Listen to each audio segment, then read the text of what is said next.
Good morning, ladies and gentlemen. I take this opportunity once again to welcome you to Nation Post. It's again a privilege for us to sit down with one of our vibrant South Sudanese young ladies by the name Adut Nondeng, who has some inspiring story that we would like to share with our viewers. Adut is a South Sudanese young lady who is based in Juba and Awil and some areas of South Sudan as well. But currently we have an opportunity to sit with her in Nairobi, and we would like to hear from her a story in regards to the work she does. Adut, thank you so much for the opportunity and welcome to the program of Nation Post. Thank you. Yeah, I would like to just ask you a simple question. Would you kindly introduce yourself to our viewers, what you do and the organization you work with? Yeah. Good morning, everybody. I'm really so entitled and privileged enough to have this opportunity, to be able to sit down with these young men so that I can be able to narrate the background of my story and what I do as a living person, let's say that. Actually, I am an entrepreneur, philanthropist, something to do with the humanitarian work and all that. And apart from that, I'm an activist too. I'm kind of feminism things, let's say that, like we're raising awareness about women's rights and all those kind of stuff. So that's the most thing that I'm known for.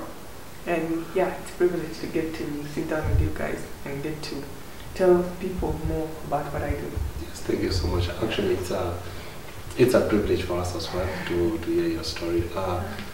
From the background, from the research you've done, you run an organization from which you used to provide for the needy children. Yeah. And currently you are taking care of 25 children, if I'm correct, right? Mm-hmm. What inspired you to take that step? What inspired you to help these kids? This dream of being able to help the less privileged people wasn't something that I never thought I would ever be able to do, It's just something that came all of a sudden, like let's say like when you're always that person, let's say like a kid who's always watching news and all those kind of stuff. Because you need to get to know more about the background of your country. As in, like I wasn't born in my country. I was privileged enough to be born in another country, be able to get the education that I want, be able to get whatever it is that I need, But also as part of that, I need to know my background, where I come from, where is that specific place from, And when I get to sit down and see the news and see how people narrate about my country, that thing can really hurt a lot because it's all known like a war-torn country, a country that is not privileged enough, a country that is full of, like people, it's just a lot of negative things about my country, And at that point, there was a day I was watching news and I came across something that really caught my heart, and that was the story of the street children, And that thing really made me even tear down. I was even like sitting down in the sitting room watching and I'm crying. My mom could even just ask like, what's happening with this person, But it's because my heart was broken, It's like I took for granted whatever it is I was given. It's like, okay, as people that are privileged, we complain a lot about some basic needs or whatever it is, but if you get to sit down and realize that there are some other kids out there who are not privileged enough like you, you will feel heartbroken, And from there, when I saw that, that's when I got inspired, and I was like, you know what? I think this is what I was destined to do.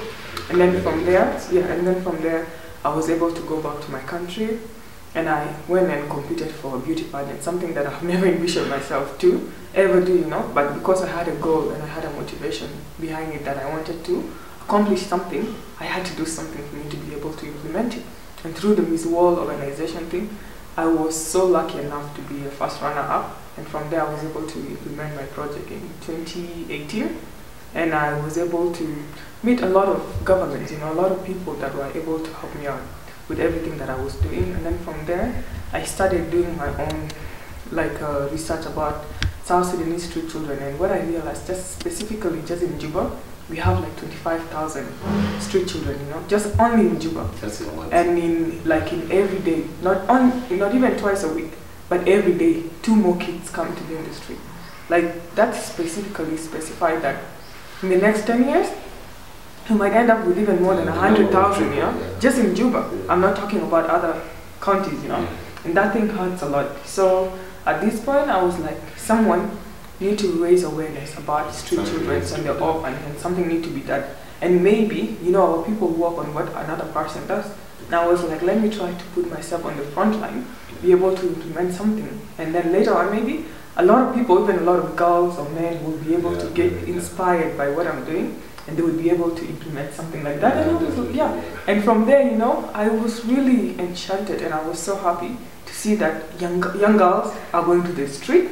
They are providing kids with just some few necessities, food, advising them, and all those kind of stuff. So at this point, I am also doing this to be able to inspire other people, that you can be able to do your own part, you know, and help other people with whatever it is that you have. So currently you run a non-profit organization, right? Yeah.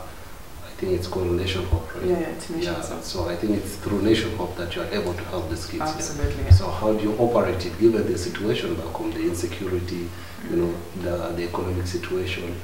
Yeah. And then there's that need, you know, like these kids, their basic necessities, it's a daily thing, you know, it's not a one time thing. So how do you manage to cope up with that? Well, with the situation happening back in our home, like in South Sudan, I can really say it's not like an easy job actually.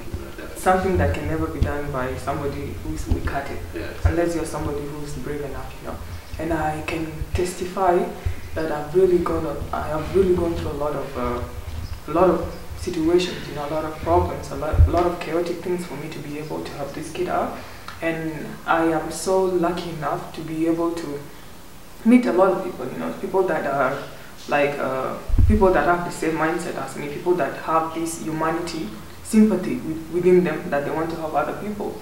So whenever I go to any specific person, like maybe some part of the government, like let's say the Ministry of Gender Welfare, and also the ministries of education, and then a lot of ministries, you know, whenever I go to them and I sit down and I narrate the story to them, they would be able to connect me with some of the international organizations, and them connecting me with them, they would be able to provide just some few necessities, you know, like food stuff, like shoes and even clothes and even books, you know, and from there that's how I get my help. And apart from that also, I need to work hard on my other side to be able to provide for them. And that's how I end up joining the part of entrepreneurship, you know, so that I can be able to like implement some few things, you know, and establish myself. Because at this work, I need to help myself to be able to help the other people too. So at this point, I was like, you know what, I'm just going to put a little pause on my organization so that I can be able to focus on the entrepreneurship side, like establish myself so that at the end of the day, when I get whatever funding or whatever it is that I would be able to like get, I can be able to implement more things now without having any problems, you know, or any circumstance that I have to go through. Yeah, but most of the problems we have back home, they are man-made, you know, given the political situations, given the chaos that has been happening in the country. Don't you think that, having said earlier, you've interacted with some of these lawmakers, don't you at times tell them maybe something needs to be changed on the political arena, you know? Because, for example, these kids, what's affecting them is man-made, you know, because of the political situation. You know, don't you think there are policies that need to be done, apart from the, you know, the material assistance given to them?